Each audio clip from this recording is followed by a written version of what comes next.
I want some of your Brownsugar. I want some of your Brownsugar. Hello, beautiful people. Welcome back to my channel. This is Brownsugar commentating. I'm your girl, Kayla. If you're new here, make sure to subscribe for more videos about Black entertainment, Black womanhood, and whatever the heck I feel like talking about this week. All right, let's get right into it. So, today's video is going to be a little bit different than usual. I'm going to try something new, okay? I'm going to do like a hodgepodge of different topics instead of just talking about one topic at length. And y'all let me know if y'all like this style of video or what I usually do, okay? We're just experimenting, seeing what's giving, because so many things have happened in the past week, and I don't feel like there's enough to like give them all a dedicated video, you know what I mean? But let's get into it, shall we? So the first thing I want to talk about is this Omarion versus Mario versus. It has been the talk of the town for the past week, and I want to give my 2 cents per usual. So Mario, and when I heard that Mario and Mario were going to do a versus, I was already like, why? Because it's just like, it just didn't seem like it made sense. Like, obviously it makes sense in terms of like both of them came around the same time period. They do make similar music in a sense.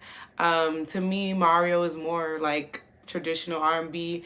Mario makes more so like dance R&B, you know, like the one that kind of like is really close with like a pop and B, you know what I mean?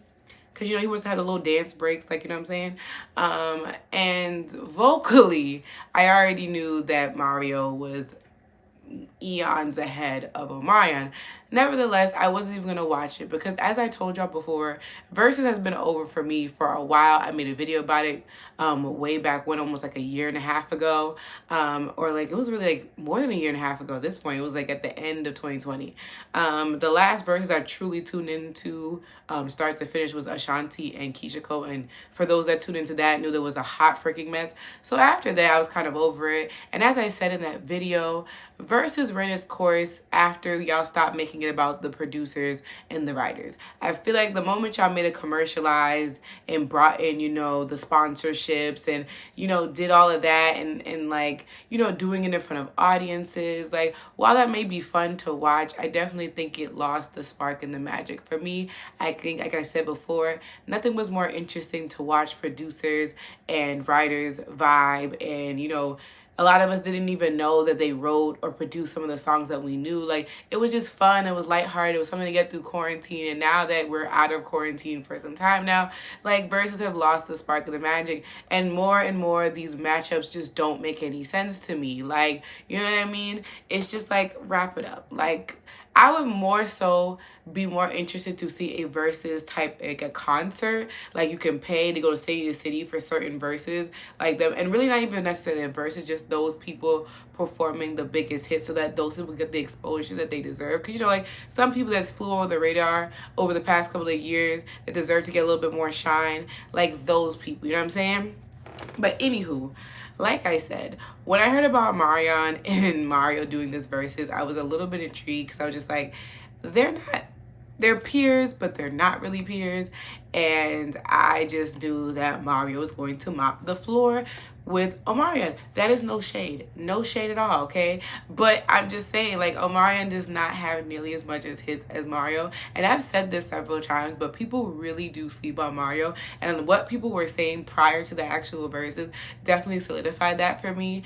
People definitely sleep on Mario as a vocalist, but also just sleep on the fact that he has a ton of hits. And his hits are massive. It's not like, oh, like, his hits are just, oh, yeah, a lot of people enjoyed it. Like, you guys remember, okay, when Just a Friend came out. Like, it was a cultural reset. Like, come on, please. Let Me Love You. Cut it out. Cut it out. Cultural reset once again. Like I said, when Mario has a hit, it is a massively huge hit, okay? And not to say that Omarion does not have a couple of hits, that songs that hit like grits, because to me, Entourage, y'all sleep on that song. That is my song for sure, for sure. But like I said, when it comes to the vocals, no one is seeing Mario. Not a lot of people can go toe-to-toe with Mr. Mario. Let's be honest here. But anyway, what made this versus interesting and why I decided to tune in eventually was because they had like a mini versus before the verses, like a little pre-show, I guess, which was the biggest hot mess that you could ever experience. And it was basically like they had people who were also around that same era, R&B male singers. It was Pleasure P, Bobby Valentino, Sammy, and Ray J. And they all kind of, I guess they were in two respective teams. They all kind of battled it out, I guess. But what we did see was that a lot of these niggas have not picked up a mic in God knows how long. And or really, you learned that a lot of these niggas didn't really have the chops to begin with. Like, let's be honest here, because all them niggas sounded a hot mess, except I want to say Sammy. Like everybody else sounded ridiculous in some parts. And then you had, they were trying to sing One Wish, which I love that song. What fun fact, that song, One Wish, Confessions Part 1, and Ralph Transvan's Sensitivity. Those are songs that if I hear them songs anywhere in the world, I'm gonna act a fool, okay? Like, period. But anyway, I think Ray J started to sing One Wish, then he stopped, and then Bobby Valentino, Pleasure P, and Sammy decided to harmonize One Wish. Ray J got upset, picked back up the mic, proceeded to sound like hot garbage. You've seen the memes, you've seen the clips. It's crazy. Like, it is hilarious at the very same time. But yeah. So Ray J, then you had after the fact, Brandy trying to defend her brother, took my, I told you to drink that tea. Like, no, Brandy. You are the vocal Bible. Your brother, however, is not. And that's not to say that Ray J can't sing, but he's just not on par with his sister. And that's okay. That's why if Brandy was my sister, I wouldn't sing a damn thing. That's just me. You know what I'm saying? But we can't deny that Ray J does have some massive hits. Because like I said, One Wish, big deal. Sexy Can I? Even bigger deal. Honestly, I think a lot of people know that song. I think it was a bigger hit than One Wish. But neither here nor there. It was a lot of weird hostile energy for our R&B verses. I'm like, sirs, calm it down. What's with the weird energy here? Like, just sing the songs and go. This is why this is stupid. It took damn near 3 hours for Omarion and Mario to start the damn thing. Then we finally get there. Omarion is pulling stunts upon stunts upon stunts. Vocals shaky as hell. But Omarion already had questionable vocals to begin with. Like, let's be honest here. He does come from the school of Keith Sweat with the nasally vocals, okay? Okay? Pretty face. Pretty face. Like, we cannot deny Omarion's face card, as well as his brother. Fine specimen of men. However, Omarion does have very nasally vocals, and it was very obvious during his verses, unfortunately. And he tried to, you know, make it fun and interesting by, you know, bringing out some other R&B folks like a Jeremiah. Tank came out for 2.5 seconds. Jeremiah, but let's get back to Jeremiah though. Jeremiah's another one who vocals sounded shaky. He kept trying to prove himself and it just kept getting worse. That clip with him singing and Mario telling him to stop and so y'all niggas sound crazy will live in my head rent free forever. Okay, that junk is hilarious. Mario was on one with the side comments all night and I was living. Okay, I was cracking the hell up because he was not wrong most of the time. Okay, Jeremiah did sound crazy. Now granted, Jeremiah did have a very bad case of COVID last year, so I'm gonna give him a pass. If anybody else doesn't get a pass, Jeremiah gonna get a pass to me. You know what I'm saying? And it wasn't his verses anyway, so I'm gonna give him a pass. But he did sound crazy. Now Tank sounded flawless as always. Tank is another beast vocalist that people sleep on a lot. Like a lot. Another one that a lot of folks cannot go toe to toe with. A lot of your faves cannot go toe to toe with Mr. Tank. Okay? Period. All right? But anywho, we get to the actual thing. Like I said, Mario has hits for days. He sung all of the hits, sounded a freaking amazing. Okay, the mic was on, words to Prince, okay? But Omarion was pulling stunts. Like I said, he brought out people that were sounding ridiculous. He was dancing, he was sitting on the floor, he brought out the watermelons. He was, what was he doing? Taking off the shirt. He was bringing out some type of clown situation, trying to have a little, what's the name of their movie? I always forget it. It's not Stomp the Yard, child. What is that movie called? Y'all know the movie that he was in.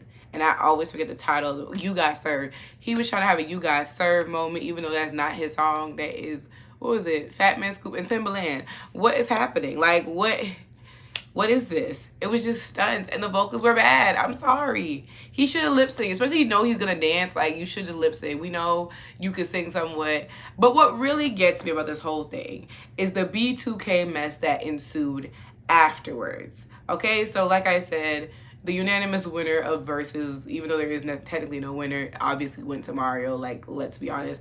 I hope that a lot of people realize how amazing, how long Mario's catalog was, and how, too, he is a beast of a vocalist. And y'all really slept on him. He deserved a bigger career. I've always said it, and I stand by that, and that just solidified my opinion. Okay? But after the Versuz happened, you know, Marion came on to say that there were some technical difficulties. He couldn't hear himself. Whatever sound was funny, even though I feel like that's a goddamn lie. Okay, because Mario sounded amazing. But, you know, neither here nor there.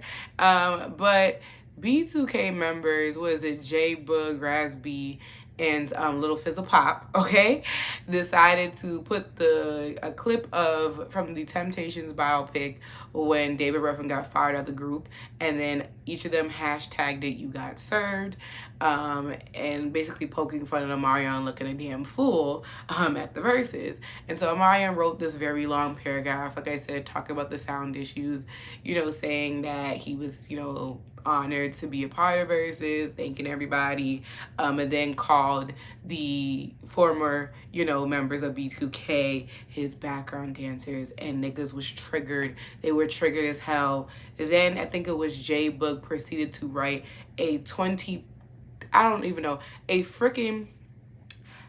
like 10 volumes, okay, volumes of freaking paragraphs, talking about basically how Omarion wasn't originally supposed, or is it basically, you know, saying how Omarion is not a good person, saying that he's a trash vocalist, saying that he, the reason why it took them so long to get a deal was because he was the lead singer and he wanted to be the lead singer, saying that once they got famous, that more of the fans liked J-Book and Little Fizz, and he was jealous of that.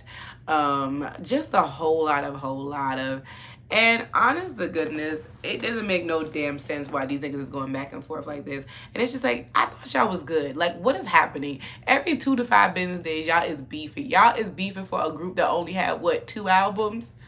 2 albums? Like, come on. Somebody said it on Twitter. Like, y'all don't even type top 5 best boy band groups. Let's be honest there. This is not worth it. Y'all ain't, it's been 20 goddamn years since y'all stopped making music at this point. Hang it up.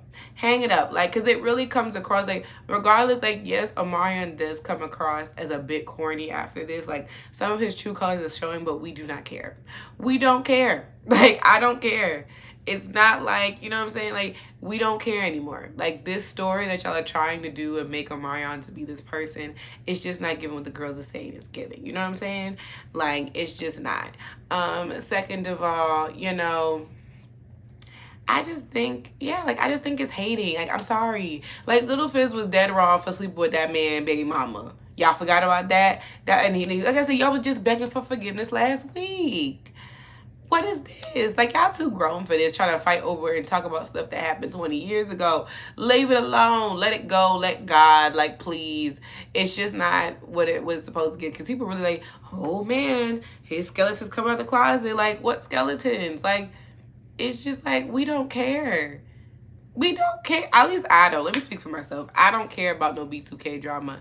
I wasn't the biggest B2K fan back then because I was rather young, like, ish, when they came out. And the only person I cared about was Omarion. And once he went solo, that's where my attention went. Like, I'm sorry. But yeah, B2K wasn't really, and they weren't, like I said, they didn't really have much going on prior to, what, 2007? Like, cut it out.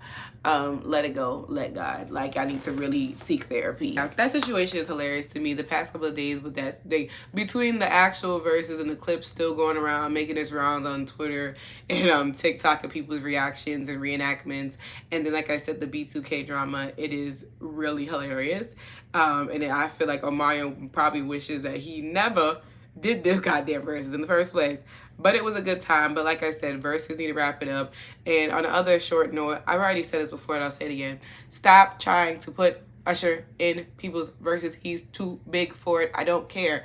Like, nobody is on par with Usher Raymond the Fourth. I said it before and I'll say it again. Nobody. Nobody. Nobody. Nobody. Okay? Nobody.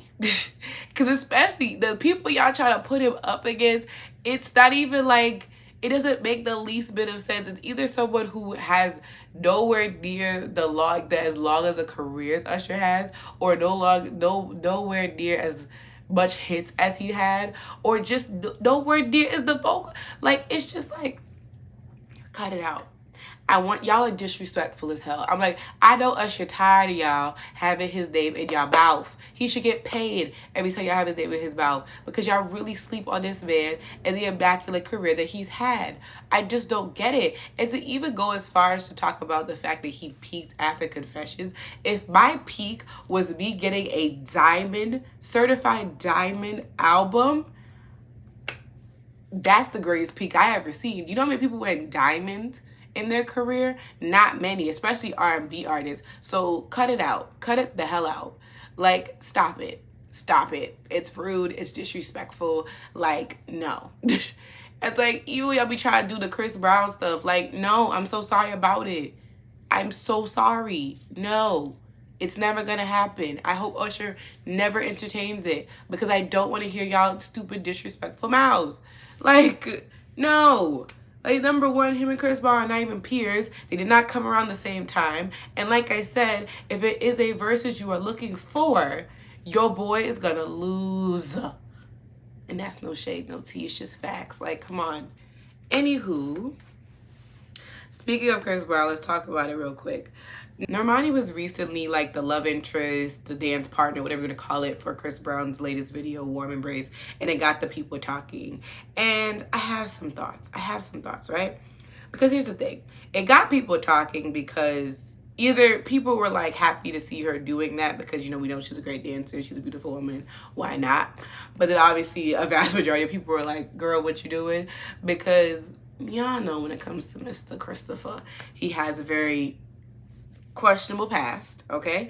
Very questionable past. You know what I'm talking about. And also, Chris Brown is a notorious colorist. So sorry about it. Argue with the wall. He is. You know? And as Normani is a dark-skinned girl, and it's a very questionable look on her part to be a thing, you know, with a guy who has a no darkies allowed policy in his, you know, when he goes to clubs. It's not looking good. But what I don't appreciate, though, is the dragging that y'all gave Normani for it. It's like, yeah, I get the frustration and the disappointment. Really disappointment more than frustration.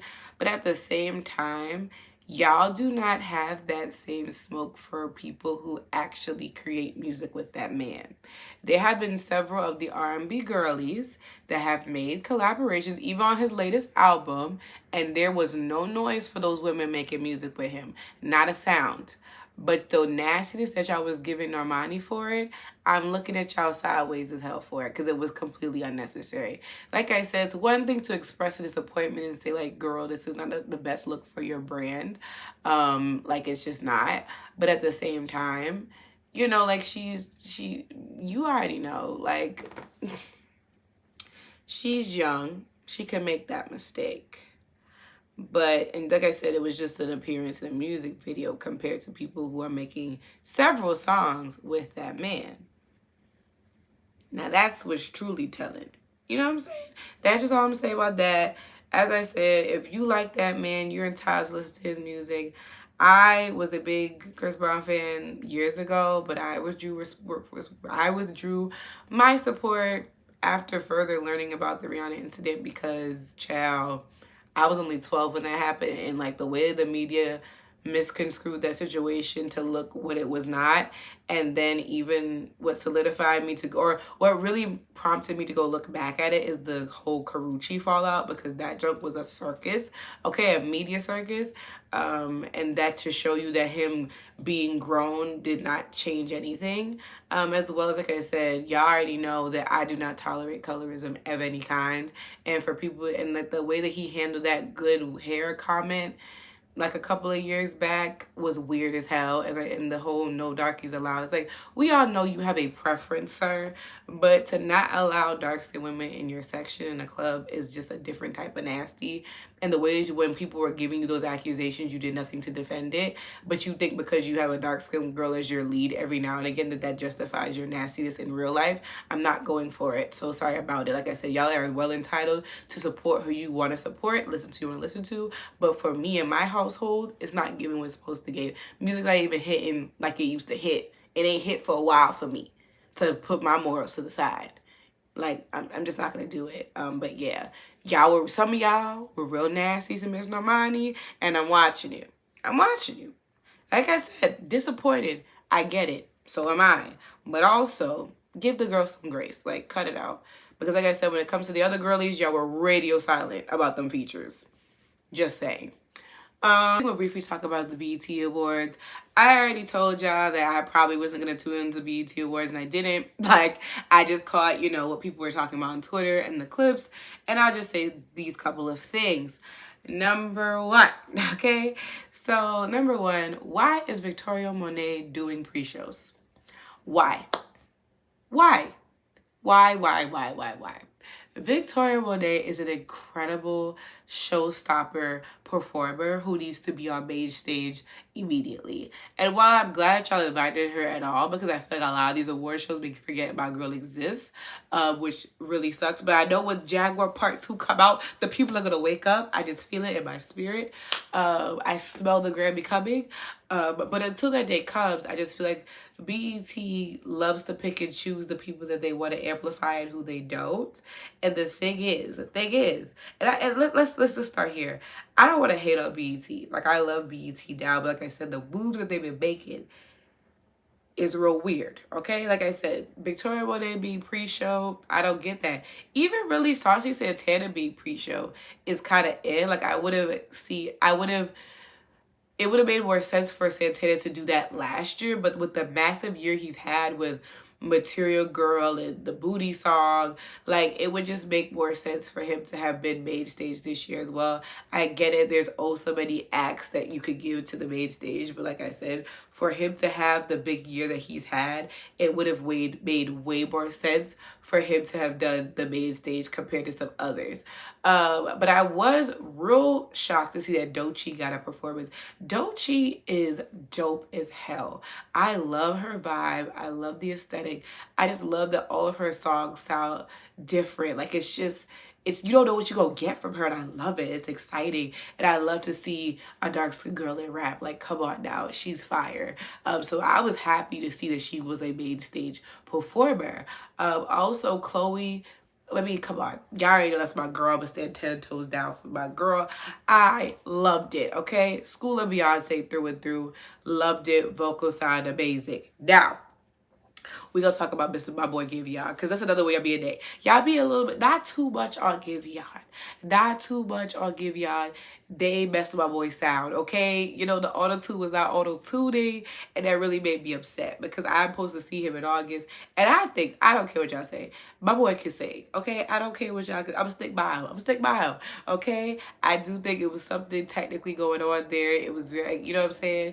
And because I've heard him sing live in other spaces, so it's not like a situation where he's consistently singing badly. It's just like, so I'm gonna give it to him. He's still pretty new also. So I get it. People want, you know, I get that he's R&B singer, and we already know that the levels of, you know, professionalism, whatever you want to call it, is higher for R&B artists.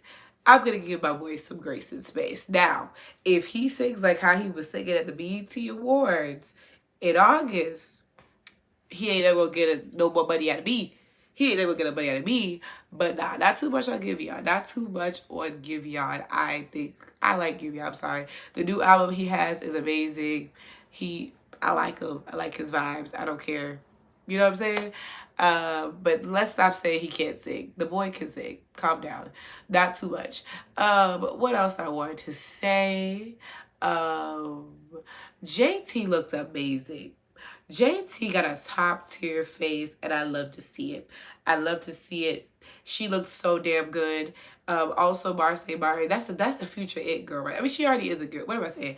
That is an it girl. I have never seen this girl not like eat up a look. Like she got it down, and she's only what, like 18. Like imagine her in her like mid-20s. She's an it girl. She is a it girl, and I just love to see how much she has grown and evolved over the years. Like I feel like a proud auntie. I love it. Okay. What else? Yeah, I think performance-wise, that's it. I love the fact that Big Lotto brought out Mariah Carey, because I don't think Mariah Carey has been in appearance in the BET Awards in quite some time, so it's always great to see that. My girl Brandy came out with Mr. Jack Harlow, and I thought that was really cute. I told y'all that Mr. Jack Harlow is an agenda. He is an agenda. He did wear a Little Nas X shirt to the what was it, to like the red carpet. That was an interesting choice. But you know, whatever. But I did like that little moment that they had. It was cute, considering what was happening a couple of weeks ago. But all in all, BT Award looked cute. It didn't seem. Oh, Lizzo performed About Damn Time. I love that song. Love the 70s vibes with that. You already know that Lizzo is gonna eat down when it comes to live performance. Not shocked there at all. But yeah, I just want to give Victoria Monet her things, and I want to see more of the girlies that are not so much in the public eye get a little bit more shine at the BET Awards, which I already addressed that in my Lil Nas X video a little bit. So yeah, I just want BET to be what she used to be. That's all I want. That's all I want. You know what I'm saying? But yeah, those are all the topics I want to talk about today, guys. Y'all let me know what y'all think about the Versuz situation, the B2K situation, the Normani, you know, like blowback, as well as if you guys watched the BET Award, what were your thoughts on the performances, the winners, all of that. Y'all let me know down in the comments. Thank you guys so much for watching. I'll definitely see y'all in my next video. Peace out, y'all.